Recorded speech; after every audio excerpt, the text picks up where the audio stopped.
Economia é Fácil, versão reduzida. Apresentação: Almir Cesar Filho. Continuamos aqui, Almir, mas para o computador 01, você não aparece. Tem mais computador 01, 02. Para o computador 02, que é o nosso auxiliar aqui, você aparece. Vamos seguir? Tudo bem. Vamos seguir. Você quer que eu repita a saudação? Isso. Olá, meus amigos, olá, minhas amigas. Voltamos a conversar. Hoje é 14 de novembro de 2019, nublado aqui na região metropolitana do Rio de Janeiro.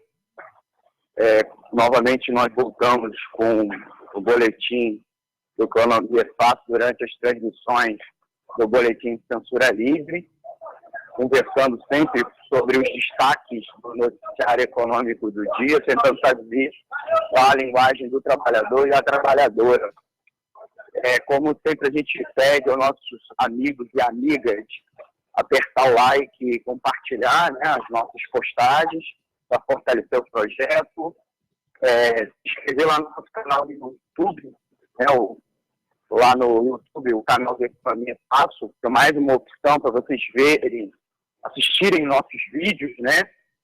E, é claro, acompanhar ao vivo pelo nosso site, né? O streaming do site, que é o www.plwebradio.com, e pelos aplicativos, né? Os aplicativos de rádio online, como o Radiosnet, e o nosso próprio aplicativo, que você pode baixar no tablet, smartphone e Smart TV, acompanhar, e também é interativo, não só ouvir a programação completa enquanto ela está sendo transmitida, mas também interagir. Aí a gente pede também, pergunta, faz um comentário para a gente tirar aqui a dúvida ao vivo, né, de maneira interativa. Antônio, é contigo, com um destaque. Vamos ao destaque, então, do Economia Fácil, versão reduzida, na brilhante apresentação do Almir Cesar Filho. Negros são maioria entre desocupados no Brasil. Também representam 75,2% da parcela da população com os menores ganhos. Por favor, Almir. Antônio, no mês de novembro, como nós temos o feriado de Zumbi, né, o Dia da Consciência Negra, costuma ser um mês que os institutos de pesquisa costumam apresentar, publicizar relatórios, estudos, pesquisas referentes à questão da desigualdade pelo recorte racial, né? E, de fato, a nossa sociedade, a sociedade brasileira, é uma sociedade, apesar de maioria negra, é uma sociedade muito racista, inclusive no aspecto da desigualdade sobre o negro, né? É o setor oprimido, apesar de ser a maioria da população, né? Eu falo isso porque tem um discurso na sociedade, tem um discurso hipócrita, que as minorias têm que se submeter às maiorias, né? E é curioso, porque além de antidemocrático, porque a democracia não é isso, os ricos representam menos de 1% da população, né? Nós somos 99%, e só que eles que mandam, eles que têm privilégios, né? Esse 1% da população.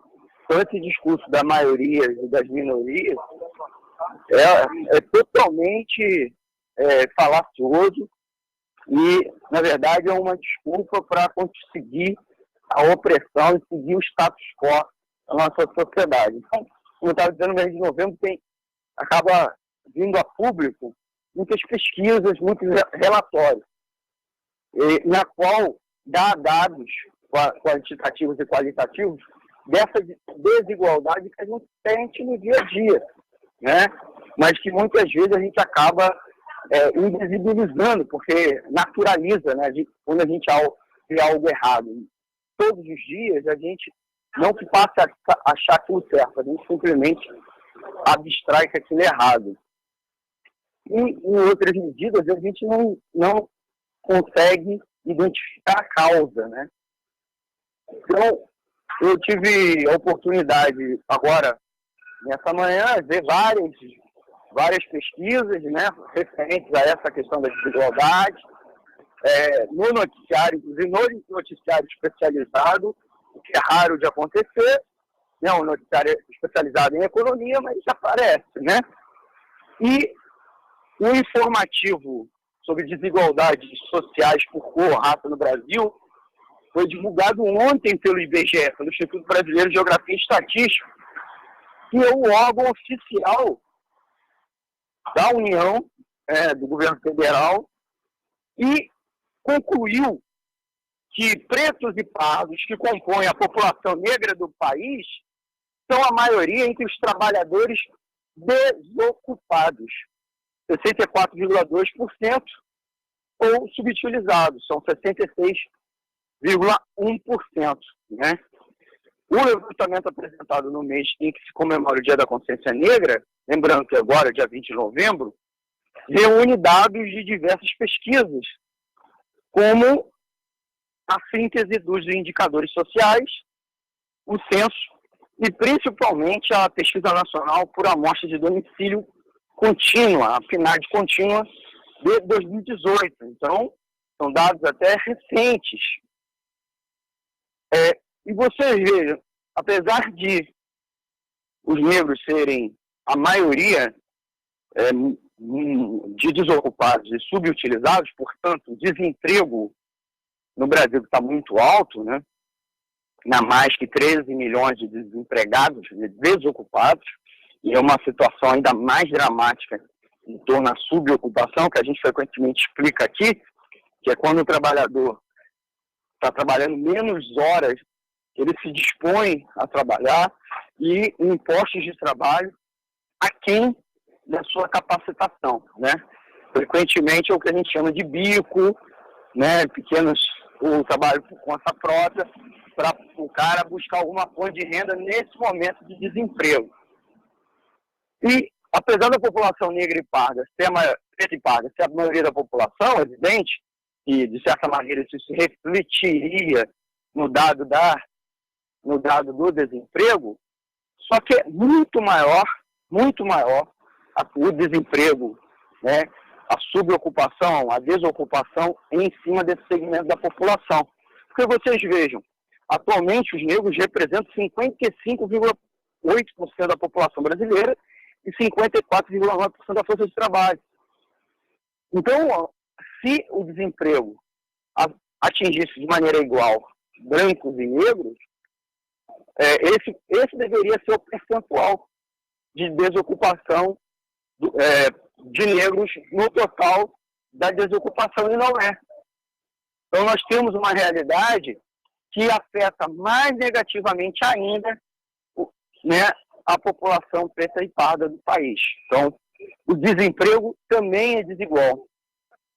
Outro aspecto, a informalidade, que também atinge mais esse contingente. Enquanto 34,6% de pessoas brancas se encontram em condições informais de trabalho, a informalidade atinge 47,3% de pretos e pardos. No que diz respeito à ocupação de cargos gerenciais, os negros são a minoria. São menos de 30%, 29,9%, para ser mais preciso. Pela divisão de trabalhadores por níveis de rendimento, apenas 11,9% dos maiores salários gerenciais são pagos a trabalhadores pretos e pardos, enquanto essa população ocupa 45,3% dos postos com menor remuneração. Então, de acordo com o analista de indicadores sociais do IBGE, o João Alac, que fez a análise desses dados, o cenário tem reflexo nos rendimentos mensais. Os negros representam 75,2% da parcela da população com os menores ganhos e apenas 27,7% dos 10% da população que tem os maiores rendimentos registrados pelo IBGE. Aí tem um outro dado que a gente também deve levar em consideração, né, que é quando você faz o recorte por gênero na análise. As mulheres pretas ou pardas recebem, em média, apenas 44% dos rendimentos dos homens brancos, gente. Então, menos da metade que um homem branco. Já os homens negros ganham 56,1% dos rendimentos de um homem branco, quer dizer, um pouco mais da metade, mas se aproxima disso. O Alak, né, analista, né, explica que a população branca recebe maiores rendimentos independentemente do nível de instrução, até entre quem possui nível superior completo. A população de cor ou raça branca recebe 45% a mais do que a renda média da população preta ou parda com o mesmo nível de formação. Então, você com o mesmo nível, hoje, não é um problema de falta de escolaridade, de subescolaridade, falta de capacitação, como se a educação, né, os negros tivessem menos acesso à educação e, portanto, tivessem menos salário. Mesmo quando eles têm a mesma formação, eles recebem menos, mostrando que há sim, um efeito de desigualdade, de discriminação no mercado de trabalho. Para a Alak, a desigualdade é influenciada pelo tipo de formação superior, mais ou menos valorizada pelo mercado. Um exemplo verificado pelos censos é que na formação em medicina, a gente percebe mais participação da população branca como médico, ocupando cargo de maior remuneração. Enquanto na formação de enfermagem, ainda na área da saúde, né, a gente tem a maior participação relativa da população preta ou parda. Tá? E aí também tem dados de moradia, desigualdade no mercado de trabalho, tem reflexo também sobre as condições de moradia, tá? Enquanto 27,9% das pessoas brancas vivem em domicílios sem ao menos um serviço de saneamento, coleta de esgoto, de lixo e fornecimento de água, a proporção sobe para 44,5% entre pretos e pardos. Né? Um pesquisador de IBGE, o Cláudio Crespo, alertou que o dado impacta ainda as condições de saúde. Né? Também é preciso chamar a atenção, ao analisar a população das duas maiores cidades do país, São Paulo e Rio de Janeiro, os pesquisadores revelaram que na capital paulista, 18,7% das pessoas negras, né, pretas e pardas, e 7,3% das brancas vivem em aglomerados subnormais. No Rio de Janeiro, essa proporção sobe para 30,5% dos negros e 14,3% dos brancos. Tá? Segundo esse pesquisador, Crespo, a desigualdade tem relação com a forma como os espaços das cidades foram ocupados. Né? O modelo de urbanização brasileiro tem raízes históricas, questões relacionadas à posse da terra e reflexos também do processo mais recente de urbanização. Então, as cidades, inclusive Rio de Janeiro e São Paulo, são expressões dessa desigualdade.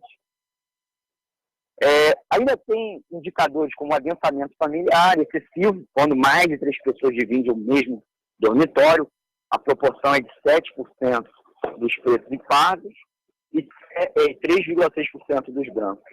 Né? Internet também, acesso à internet, 92,3% dos brancos têm acesso, só que os negros isso cai para 84,3%. Então, vocês vejam, outra coisa, faixa de pobreza, olha, quando 15,4% dos brancos do país estão na faixa de pobreza, 32,9% dos negros compõem a parcela de brasileiros que vivem com até 5,50 dólares por dia. Na linha da extrema pobreza, com rendimentos até 1,90 dólares por dia, estão 3,6% dos brancos e 8,8% dos preços e passos, quer dizer, quase o dobro. Então, mostrando o quanto a desigualdade entre negros e brancos, e quanto a nossa sociedade precisa mudar, né? Nós temos muito que mudar, e as políticas públicas ainda atuam de maneira muito frágil, muito fraca nessa questão, né? Demonstrando o quanto ainda é importante de políticas de reparação, né? Políticas como cotas, né? Além de reforçar a educação pública, gratuita, né? E, inclusive na periferia, como também é importante a questão de saneamento, debater saneamento e moradia, também é discutir o combate ao racismo em nosso país. E aí, por fim, Antônio, antes de concluir, eu queria convidar os nossos ouvintes a participar no dia 20 de novembro, vai ter a Marcha da Periferia, que é um chamado do movimento sindical e popular, especialmente o movimento de negras e negras e o movimento antirracista, para participar. Dia 20 de novembro é o Dia da Consciência Negra, feriado municipal e estadual em boa parte do país, mas não em todo, não é um feriado nacional, isso é um absurdo, inclusive, né? E vai ter essa marcha da periferia, que é um grande... e aqui no Rio de Janeiro, o ato público vai ser debaixo do viaduto, lá de Madureira, né? Na qual o movimento vai exigir reparação, o combate ao racismo, o combate à questão da violência, né? Que afeta, né, a criminalização dos pobres, a guerra contra as drogas, que vitimiza principalmente as comunidades da periferia, né? Os chamados aglomerados subnormais, são inclusive comunidades predominantemente ocupadas pela população preta e parda do nosso país. Tá bom, Antônio? É contigo aí no estúdio. Legal, Almir. Registrando aqui, a Val Cassiano está conosco, o Dimas Gadelha, que é médico aqui na cidade, Eliette Souza, Marcos Donato, que já participou conosco aqui no programa Vida em Debate, o Elcio Cunha, que é lá do Caramujo, Ana Priscila Souza e também o Ivan Marcelo. A Rose também está aqui conosco, o Rose Edmilson e a Jaqueline Barros. Meu amigo, logo mais tem Economia Fácil, versão estendida a partir das 8, não é isso? Isso, Antônio. Ao vivo, a gente sempre pede para os nossos ouvintes mandar perguntas, né? Já antes, podem mandar pergunta para o e-mail economiafácil@gmail.com ou já deixar nas nossas redes sociais, no Instagram, no nosso Facebook, inclusive lá na postagem com banner de chamada do programa de hoje. E nós vamos falar sobre o programa Verde e Amarelo, né? Que é a última do governo Bolsonaro, que é um programa de estímulo à geração de emprego, curiosamente, através de desoneração, né, redução de impostos das empresas, mas que vai ser financiado cobrando imposto dos desempregados. Isso mesmo, né? Então, nós vamos debater se isso é vantajoso, se isso é eficaz, qual o tamanho do custo, né? Lembrando que no passado recente, os governos Dilma e Temer praticaram esse tipo de política com resultados duvidosos, inclusive questionados pela própria equipe econômica. E a gente também vai falar um pouco das PECs que o Paulo Guedes apresentou, projeto de emenda constitucional, que inclui a reforma administrativa, que inclui a reforma do orçamento, a composição do gasto social no orçamento público, né? Que ele apresentou na semana passada, mas o tema principal vai ser esse programa Verde e Amarelo. Lembrando que o Bolsonaro quis, já durante a campanha eleitoral, prometeu fazer a carteira de trabalho, substituir a velha carteira de trabalho brasileira, azulzinha, por uma tal verde e amarela, na qual os trabalhadores rejeitariam direitos. O pior é que esse projeto verde e amarelo, além de rejeitar direitos, ele cobra do desempregado. Isso é uma coisa inédita. Nós vamos conversar isso hoje às 20 horas, de maneira interativa com nossos ouvintes. Tá bom? 20 horas, como sempre, podem ouvir pelo streaming da rádio, www.clwebradio.com, pelos aplicativos e a live no Facebook. Depois a gente vai subir para o canal do Economia é Fácil lá no YouTube. Antônio, é contigo. Muito obrigado. E a gente convida nossos ouvintes a seguir ouvindo aí o seu programa pelo streaming, pelo aplicativo, porque a live vai ser encerrada agora. Muito obrigado e até mais tarde. Só uma correção, Almir. Oi, pois não. Nosso programa. Opa, Antônio. Então, nosso programa. Obrigado pela parceria, meu amigo. Tchau, tchau. Você que está acompanhando aí a nossa transmissão na nossa página do Facebook, a gente vai encerrar aqui agora. Você, a qualquer momento, pode voltar na nossa página e, se perdeu algum trecho do boletim, aqui do Boletim de Economia, o Economia Fácil versão reduzida, pode ter acesso a qualquer momento. Economia é Fácil, versão reduzida. Apresentação: Almir Cesar Filho.